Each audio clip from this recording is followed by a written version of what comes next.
Jésus nous dit: entrez par la porte étroite, car large est la porte, spacieux est le chemin qui mène à la perdition, et il y en a beaucoup qui entrent par là.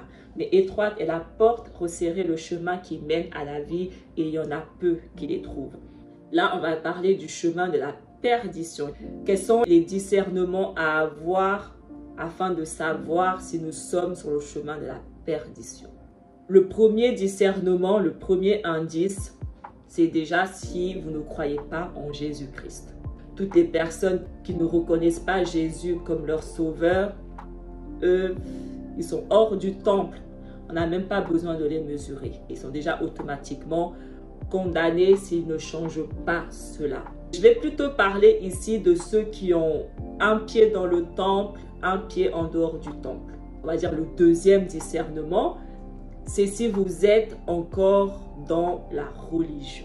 Si vous me suivez, que vous regardez mes vidéos, vous avez déjà des compréhensions sur pas mal de choses, donc je ne vais pas me répéter ici, j'ai déjà fait plein de vidéos dessus. Je vous invite vraiment à aller les regarder. Si vous êtes toujours là à vous retrouver tous les dimanches ou tous les samedis, à aller dans ce que les gens appellent l'église, écouter un pasteur et tout, ça signifie tout simplement que vous êtes sur le chemin de la perdition. Quand tu es sur le chemin étroit, ça signifie que tu as le Saint-Esprit. Quand tu es sur le chemin étroit, ça signifie que tu as obtenu la miséricorde de Dieu. Parce qu'une fois que tu as le Saint-Esprit, tu n'as besoin d'aucun homme pour t'enseigner quoi que ce soit. Parce que Dieu devient ton maître. Dieu devient ton enseignant. Donc tout ce que tu apprends, tu l'apprendras de Dieu. Comment? Tout simplement en lisant sa parole. Jean 14, verset 26. Mais le défenseur, l'Esprit Saint que le Père enverra en mon nom, vous enseignera toutes choses et vous rappellera tout ce que je vous ai dit. Jésus, il dit que c'est le Saint-Esprit qui va nous enseigner toute la vérité, toutes les choses. Il ne dit pas un homme vous enseignera toutes choses. Une fois que tu as le Saint-Esprit, c'est le Saint-Esprit qui t'enseigne toutes choses. Tout ce que je sais, ce n'est pas un homme qui m'a appris quoi que ce soit. J'ai appris ce que je sais et que je repartage avec vous par le Saint-Esprit. En lisant la Bible, tout simplement, le Saint-Esprit, il m'a révélé, il m'a enseigné. Comme Jésus, il a dit. Et les personnes qui ont le Saint-Esprit, c'est eux qui enseignent à ceux qui n'ont pas le Saint-Esprit. Lorsque vous êtes dans une position où vous vous faites enseigner par un homme, ça signifie tout simplement que vous n'avez pas le Saint-Esprit. Matthieu 28, 19, Jésus il dit à ses disciples, « Allez donc, faites de toutes les nations des disciples. Baptisez-les au nom du Père, du Fils et du Saint-Esprit et enseignez-leur à mettre en pratique tout ce que je vous ai prescrit. Et moi, je suis avec vous tous les jours jusqu'à la fin du monde. » Jésus, il n'a pas dit à ses disciples, enseignez-vous entre vous.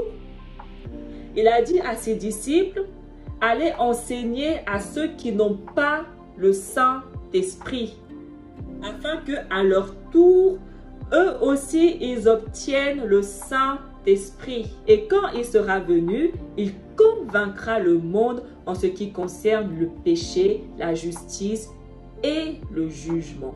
C'est pour ça que Jésus, il dit que quelqu'un qui parle avec la vérité de Dieu ne va pas être aimé. Parce qu'il va convaincre le monde que ses actions sont mauvaises. Et les gens n'ont pas envie d'entendre que leurs actions sont mauvaises. Ils veulent entendre des choses qui satisfont leur chair. Un autre discernement à avoir, c'est si vous n'êtes pas dépouillé. Ça, c'est un indice tellement crucial. Si tu te retrouves toujours à porter du maquillage, des faux cheveux, que ce soit des tresses ou des perruques, à transformer la texture de tes cheveux, à ne pas porter le foulard, à porter des bijoux, à toujours porter des vêtements d'hommes, c'est-à-dire des pantalons, des leggings. Ça signifie tout simplement que tu n'es pas sur le chemin étroit, mais celui de la perdition. Il est temps qu'on commence à vous dire des vérités ici. Le monde entier et païen et impur. Et tu ne fais rien de différent que le monde quand tu portes ces choses-là. Dieu nous demande de ne pas nous mélanger aux nations. Dieu nous demande de ne pas faire comme les nations, parce que les nations sont impures, tous leurs actes sont impurs et mauvaises. Donc quand tu as la vérité de Dieu, quand tu es sur le chemin étroit de Dieu, tu ne te mélanges pas aux nations et tu ne fais pas ce que les nations font. Tu fais tout l'inverse. Les divertissements ont été créés pour les gens qui sont sur le chemin de la perdition. Un autre discernement, c'est si tu es toujours là à célébrer les fêtes païennes qui se trouvent dans le calendrier romain. La raison pour laquelle tu les célèbres, c'est parce que tu manques la vérité, parce que tu n'as pas le Saint-Esprit. Tu es aveugle et ignorant. C'est pour ça que tu continues à célébrer Noël, Nouvel An, ton anniversaire, la Saint-Valentin, Halloween. C'est le monde qui célèbre ces choses-là. Qu'est-ce que tu fais de différent quand tu célèbres ton anniversaire? Le monde entier célèbre leur anniversaire. Et qu'est-ce que Dieu nous demande? Ne faites pas comme le monde, parce que le monde est destiné à la destruction. Leurs actions sont mauvaises. Un autre discernement, c'est si tu commets des excès de table. J'ai déjà fait une vidéo sur quelques discernements à avoir où je parle des excès de table. Ça aussi, la Bible dit que toutes les personnes qui commettent les excès du manger et du boire, ça signifie tout simplement que tu es sur le chemin de la perdition.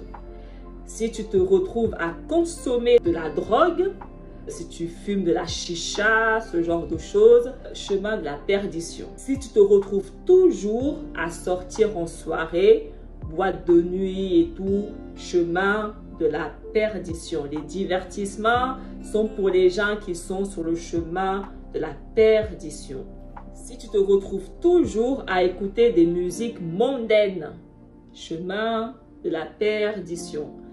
Quelqu'un qui a la vérité de Dieu ne fait pas comme le monde. En d'autres termes, n'écoute pas les musiques du monde. Si tu te retrouves toujours à regarder toutes sortes de divertissements à la télé, si tu te retrouves à être dans des relations hors mariage, c'est parce que tu es sur le chemin de la perdition.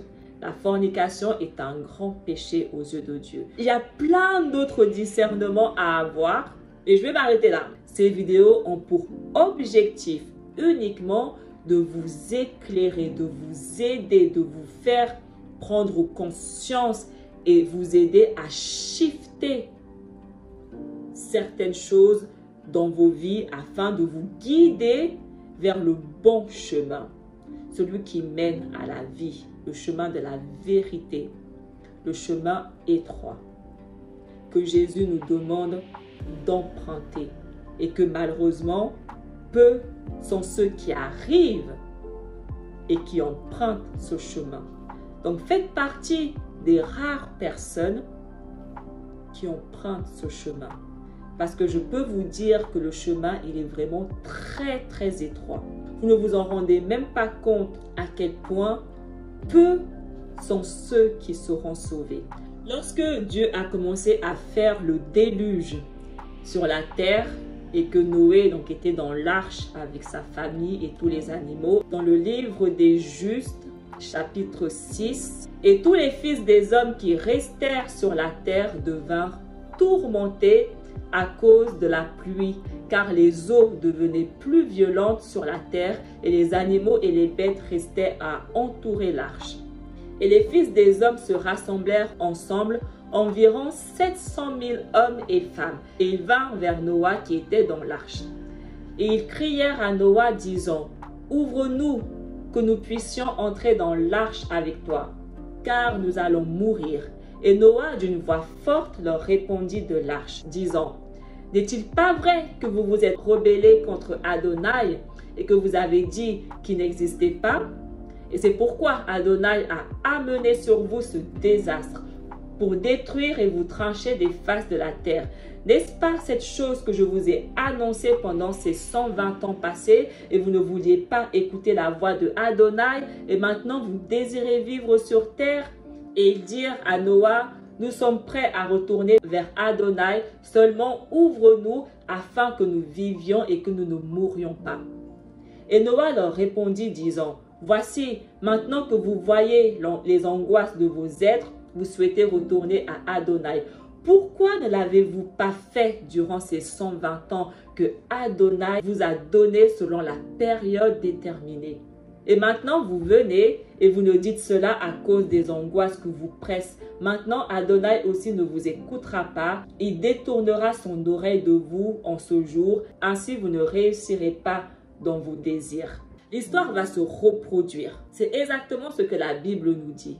Saisissez le temps que Dieu vous donne afin de vous repentir, sortir de vos mauvaises voies avant que son jugement commence. Parce qu'une fois que son jugement va commencer, vous ne pourrez plus emprunter le chemin étroit.